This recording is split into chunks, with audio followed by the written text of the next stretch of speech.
மரியாதைக்குரிய அருமை பெரியவர்களே, அன்பு தாய்மார்களே, எழுச்சியோடு இங்கு கூட இருக்கின்ற இளைய சமுதாயமே, உங்கள் அனைவரையும் இன்றைக்கு சந்திப்பதில் நான் மிகவும் மகிழ்ச்சி அடைகின்றேன்.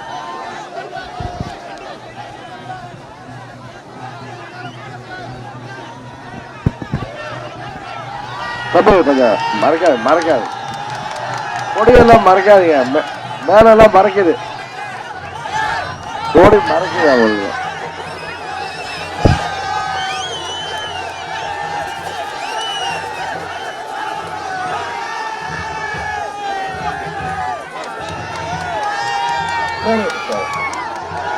நம்ம பைக் நல்லா இருக்கு ராஜேந்திரன், அதை வாங்கி கொடுங்க.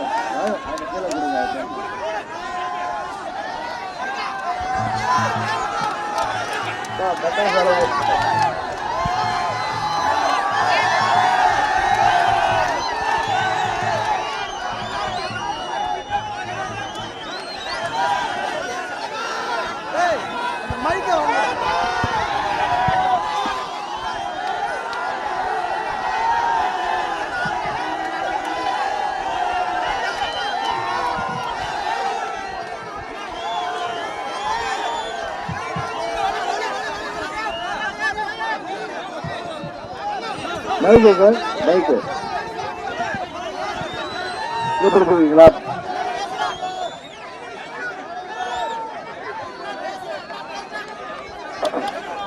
மதிப்பிற்கும் மரியாதைக்குரிய அருமை பெரியவர்களே, அன்பு தாய்மார்களே, எழுச்சியோடு இங்கே கூடியிருக்கின்ற இளைய சமுதாயமே, உங்கள் அனைவரும் முதற்கண் எனது வணக்கத்தை தெரிவித்துக் கொள்கின்றேன். அந்த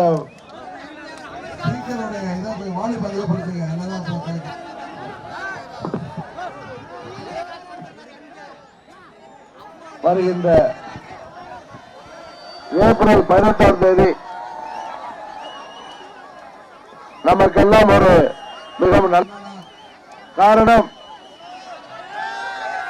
தமிழ்நாட்டை இன்றைக்கு பிடித்திருக்கின்ற சனியன்கள் உறவு போகின்றனால் தமிழ்நாட்டு மக்களை எல்லாம் வஞ்சித்துக் கொண்டிருக்கின்ற இந்த துரோகிகள், அதுபோல தமிழ்நாட்டை புறக்கணித்த மத்திய ஆட்சியாளர்களும் மாநில ஆட்சியாளர்களுக்கும் முடிவு கட்டுகின்ற ஒரு நல்ல நாளாகத்தான் அந்த நாள் இருக்கும். காரணம், பாராளுமன்ற தேர்தலோடு சட்டமன்ற இடைத்தேர்தலும் 18 தொகுதிகளுக்கு தேர்தல் வருகிறது. அந்த தேர்தலிலே இந்த பழனிசாமி கம்பெனி ஒரு தொகுதியில் கூட வெற்றி பெறாது என்பது உங்களுக்கு தெரியும். ஆனால் 8 தொகுதிகளிலே வெற்றி பெறவில்லை என்றால் மோடி அல்ல, அவரது தாடி என்றாலும் இவர்களை காப்பாற்ற முடியாது. 4 ஆண்டுகளாக தமிழ்நாட்டை புறக்கணிக்கிறார் மோடி. காரணம், 2014 இந்தியா முழுவதும் அவர்கள் மக்களை ஏமாற்றி அங்கு நாடாளுமன்ற தொகுதிகளில் வெற்றி பெற்றார்கள். ஒவ்வொருவர் அக்கவுண்டிலும் 15 லட்சம் ரூபாய் போடுகிறேன் என்று நம்மை ஏமாற்றினார். இளைஞர்களுக்கு ஆண்டுக்கு 2 கோடி பேருக்கு வேலைவாய்ப்பை வாங்கி தருவேன் என்றார். ஆனால் தமிழ்நாட்டு மக்களாகிய நீங்கள் மிகவும் தெளிவானவர்கள். மோடியின் வார்த்தையிலே நீங்கள் நம்பிக்கை வைக்கவில்லை. மற்ற மாநிலத்திலே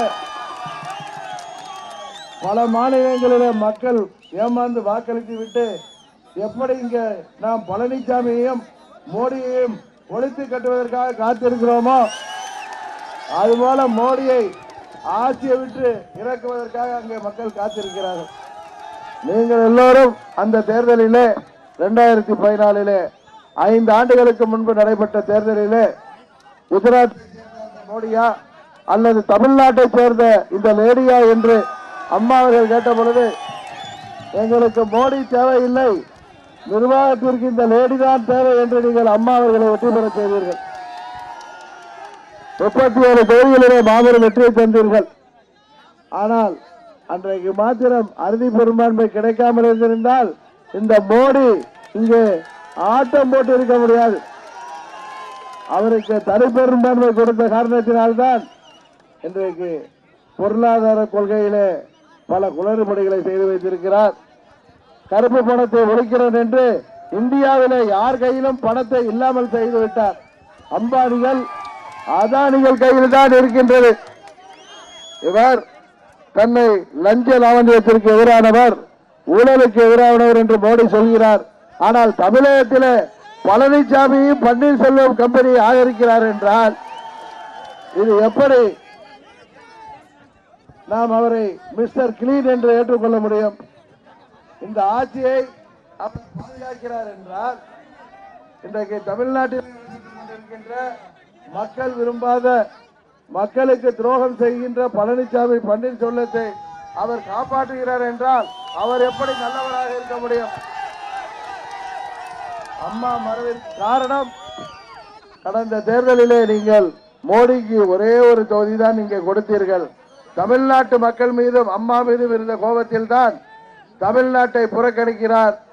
இன்றைக்கு அம்மாவின் கட்சியை இந்த அடிமைகளை மிரட்டி கையில எடுத்திருக்கிறார்.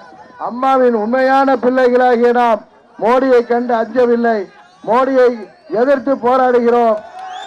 நமக்கு இந்த மாபெரும் இயக்கத்திற்கு அம்மாவின் திருவுருவ படத்தை தாங்கி இருக்கின்ற அம்மா மக்கள் முன்னேற்ற கழகத்திற்கு அவர்கள் சின்னம் கூட கொடுக்க மறுத்தார்கள். ஆனால் உச்ச நீதிமன்றத்திலே அம்மாவின் ஆசியோடு நாம் இன்றைக்கு சின்னத்தை பெற்றிருக்கிறோம். அதுவும் அம்மா அவர்கள் மருத்துவமனையில் அனுமதிக்கப்படுவதற்கு முன்பு பிறந்த குழந்தைகளுக்கு பரிசு பெட்டகம் திட்டத்தை அறிவித்தார்களே, அதை பிறந்த குழந்தைகளுக்கும் அந்த தாய்க்கும் சேய்க்கும் அறிவித்த அந்த திட்டமே இன்றைக்கு அம்மா அவர்கள் கடைசியாக கொடுத்த திட்டம் இன்றைக்கு நமக்கு அம்மாவுடைய ஆசையோடு நமக்கு சின்னமாக வந்திருக்கின்றது. எத்தனை தான் தேர்தல் ஆணையம் இழுத்தடித்தாலும் கொடுக்க மறுத்தாலும் கடைசியாக ஒரு சின்னத்தை உச்ச நீதிமன்றம் தீர்ப்பின் மூலம் நாம் பெற்றிருக்கின்றோம். இந்த பரிசு பெட்டகம் தமிழ்நாட்டிலே மாபெரும் வெற்றியை கொடுக்க போகின்ற இந்தியாவின் பிரதமரை நீங்கள் தீர்மானிக்க போகின்ற சின்னம். தமிழ்நாட்டு மக்களாகி நீங்கள் தான் இந்தியாவின் பிரதமரை தீர்மானிக்க போகிறீர்கள். நீங்கள் பரிசு பெட்டகத்திலே அளிக்கின்ற ஒவ்வொரு வாக்கும் இந்தியாவின் பிரதமரை தீர்மானிக்கும். அதுபோல தமிழ்நாட்டிலே இந்த துரோக ஆட்சியை முடிவுக்கு கொண்டு வரும். இந்த மெகா கூட்டணி என்கிற பெயரில் இவர்கள் அமைத்திருக்கிற துரோக கூட்டணிக்கு முடிவு கட்டுவீர்கள் என்பது எங்களுக்கு தெரியும். அதுபோல இன்னொரு கூட்டணி இருக்கிறது. கேட்டால் மதச்சார்பற்ற கூட்டணி என்ற பெயரில மக்களை ஏமாற்றி திரிந்த கூட்டணி. ஏற்கனவே இவர்கள் ஏமாற்றிய காரணத்தினால்தான் 2011 அவர்களுக்கு ஆட்சி பொறுப்பை கொடுக்கவில்லை. அம்மா அவர்கள் கொடுத்தீர்கள். 14 நாடாளுமன்ற தேர்தலின் பொழுதும் ஒரு தொகுதியில் கூட வெற்றியை கொடுக்கவில்லை. காரணம், அதற்கு 2014 வரை ஆட்சி பொறுப்பிலே இருந்த திமுக கூட்டணி, அது பாரதிய ஜனதாவோ காங்கிரஸ் கூட்டணியில திமுக தமிழ்நாட்டிற்கு என்ன செய்தது என்று மக்கள் சிந்தித்து பார்த்து அவர்களுக்கு 2014 ஒரு தொகுதியிலும் வெற்றியை கொடுக்கவில்லை. இன்றைக்கு 10 ஆண்டுகள் காங்கிரஸ் கூட்டணியில இருந்தவர்கள் தமிழ்நாட்டிற்கு என்ன செய்தார்கள்? காங்கிரஸ் கட்சி என்ன செய்தது? இங்கே நமது ஊரை சேர்ந்தவர்கள் குறிப்பிட்டிருப்பது போல காவிரி விவகாரத்தில் காங்கிரசும் பாஜகவும் ஒன்று சேர்ந்து கொண்டு எப்படி தமிழகத்தை வஞ்சிக்கிறார்களோ அப்படித்தான் இந்த பகுதியிலே இருக்கின்ற நமது பகுதியிலே இருக்கின்ற பறவைக்குளம் ஆலியாறு விவகாரத்தில் கம்யூனிஸ்டுகள் நமக்கு துரோகம் செய்கிறார்கள். 30 ஆண்டுகளுக்கு பிறகு புதுப்பிக்க வேண்டிய அந்த ஒப்பந்தத்தை புதுப்பிக்க விடாமல் கேரளாவில் கம்யூனிஸ்ட் அரசாங்கம் தடுத்துக் கொண்டிருக்கிறது. கொங்கு மண்டலத்தில் முக்கிய பகுதிகளுக்கு தண்ணீர் கிடப்பதை தடுத்துக் கொண்டிருக்கிறார்கள். கம்யூனிஸ்டுகள் இங்கே வேட்பாளர்களாக நிற்கிறார்கள். அவர்களுக்கு நமது ஓட்டு வேண்டும். ஆனால் கேரளாவிலே தமிழ்நாட்டிற்கு தண்ணீர் கிடைப்பதற்கு ஒப்பந்தத்தை போட விட மாட்டார்கள். அதுபோல பெரியார் அணையில இன்னொரு அணை கட்ட வேண்டும் என்று மிரட்டுகிறார்கள். காங்கிரஸ் கட்சி கர்நாடகாவில் இருந்து கொண்டு நமது ஜீவாதார பிரச்சனை ஆகிய நமது காவிரி பிரச்சனையில நமக்கு நியாயத்தை வழங்க தடுக்கிறார்கள். அதனால்தான் சொல்கிறேன், காங்கிரஸையும் பாரதிய ஜனதாவையும் கம்யூனிஸ்டுகளையும் நம்பி பயனில்லை. அவர்களோடு கூட்டணி வைத்திருக்கின்ற திமுக அவர்களை காண்பித்து தமிழ்நாட்டு மக்களை ஏமாற்றி வெற்றி பெற்று டெல்லியிலே போய் அவரது குடும்பத்தினருக்கு மந்திரி பதவி வாங்குவதற்கு தான் உங்களை ஏமாற்ற சுற்றி வருகிறார்கள். ஏற்கனவே மாறனுடைய மகன் கலாநிதி மாறன், டி.ஆர். பாலு, 2G புகழ் ராஜா இவர்கள் எல்லாம் தமிழ்நாட்டிற்கு என்ன செய்தார்கள்? இன்றைக்கு டி.ஆர். பாலு ஸ்ரீபெரும்புதூரில் செல்கின்ற இடங்களில் எல்லாம் மக்கள் அவரை ஊருக்குள் வரவிடாமல் தடுக்கிறார்கள் என்பது உங்களுக்கு தெரியும். அதுபோல நமது பொள்ளாச்சி என்றாலே நாம் எல்லாம் நினைவுக்கு வருவது நமது மாசாணி அம்மன் திருக்கோயில். ஆனால் இன்றைக்கு பொள்ளாச்சி என்றாலே எல்லோரும் இருதயமும் நடுங்குகின்ற விதமாக 100 பெண்களுக்கு மேல் அங்கே பாதிக்கப்பட்டிருக்கிறார்கள்.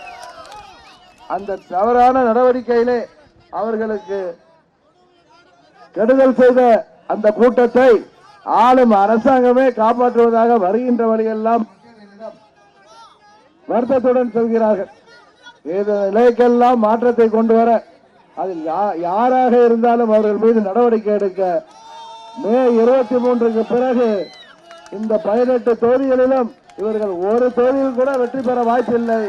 இந்த ஆட்சி மோடியோ அவரது டாடியோ இருக்க போவதில்லை. காப்பாற்ற நிச்சயம் முடிவுக்கு வந்துவிடும். நமது மடத்துக்குளம் பகுதியின் கோரிக்கைகளான திருமூர்த்தி மற்றும் அமராவதி அணைகளை தூர்வாரி சீரமைக்க வேண்டும். PAP திட்டத்தின் கீழ் ஆனமலையாறு, நல்லாறு ஆகிய இடங்களில் உறுதியாக அணைகளை கட்ட வேண்டும். தமிழகத்திலேயே முதலாக உருவாக்கப்பட்ட அமராவதி கூட்டுறவு சர்க்கரை ஆலையை தரம் உயர்த்தி லாபத்தில் இயங்க வேண்டும். திருமூர்த்தி அணை புதிய குடிநீர் திட்டத்தில் இணைக்கப்படாத கிராமங்களையும் அத்திட்டத்தில் சேர்த்து தண்ணீர் வழங்க வேண்டும். மடத்துக்குளம் தொகுதியில் அரசு கல்லூரி வேண்டும். மடத்துக்குளம் அரசு மருத்துவமனைக்கு தேவையான வசதிகளை செய்து தர வேண்டும் போன்ற கோரிக்கைகளை அருமை சகோதரர் உங்களது வேட்பாளர் முத்துக்குமார் அவர்கள் வெற்றி பெற்ற பின் நமது பரிசு பெட்டகம் சின்னத்திலே நீங்கள் வாக்களித்து அவரை மாபெரும் வெற்றி பெற செய்ய வேண்டும். இந்த கொங்கு மண்டலம் என்றைக்கும் அம்மாவின் கோட்டை, இது அம்மாவின் தொண்டர்களின் கோட்டை, அம்மா மக்கள் முன்னேற்ற கழகத்தின் கோட்டை என்பதை நீங்கள் நிரூபிக்க வேண்டும். யாருடனும் எதற்காகவும் சரவசம் செய்து கொள்ளாத உண்மையான அம்மாவின் தொண்டர்களால் இயக்கப்படுகின்ற இயக்கம்தான் அம்மா மக்கள் முன்னேற்ற கழகம். இந்த இயக்கத்தை துணை பொதுச் செயலாளராக இருக்கின்ற நான் தொண்டர்களுக்கும் தமிழ்நாட்டு மக்களுக்கும் தான் தலை வணங்குவேனே தவிர வேறு எந்த கொம்பனுக்கும் தலை வணங்க மாட்டோம். அதனால்தான் நமக்கு கட்சியும் சின்னமும் கிடைக்கவில்லை என்றாலும் RK நகரிலே நான் சுயேட்சையாக போட்டியிட்ட பொழுது RK நகர் அம்மா தொகுதி மக்கள் என்னை வெற்றி பெற செய்தார்கள். இன்றைக்கு தமிழகம் முழுவதும் RK நகராக நீங்கள் வெற்றி பெற செய்வீர்கள் என்பது எனக்கு தெரியும். பொள்ளாச்சியிலே அருமைச்சர் முத்துக்குமார் அவர்கள் பெறுகின்ற வெற்றி துரோகத்தை வீழ்த்துவதற்கு நீங்கள் அளிக்கின்ற வெற்றி, பெண்களுக்கு பாதுகாப்பு தருவதற்கு நீங்கள் தருகின்ற வெற்றி, சட்டம் ஒழுங்கை பாதுகாப்பதற்கு நீங்கள் தருவதற்கு ஆன வெற்றி, விவசாயிகளின் நலனை காப்பதற்கான வெற்றி, மாணவர்கள், வேலைவாய்ப்புக்காக காத்திருக்கும் இளைஞர்கள், அரசு ஊழியர்கள், ஆசிரியர்கள், நெசவாளர்கள், போக்குவரத்து தொழிலாளர்கள், அமைப்பு சாரா தொழிலாளர்கள், வியாபாரிகள் என அனைத்து தரப்பு மக்களின் தேவைகளை நிறைவேற்றி தருவதற்காக நீங்கள் வாக்களிக்கப் போகிறீர்கள். மீண்டும் தமிழகத்திலே மக்களாட்சியை வளர்ந்திட நீங்கள் அம்மா மக்கள் முன்னேற்ற கழகத்திற்கு ஆதரவு இருக்கின்ற விதமாக நீங்கள் பரிசு பெட்டகம் சின்னத்திலே வாக்களிக்க வேண்டும். உங்கள் சின்னம் பரிசு பெட்டகம், பரிசு பெட்டகம், பரிசு பெட்டகம் என்று சொல்லி விடைபெறுகிறேன். நன்றி, வணக்கம்.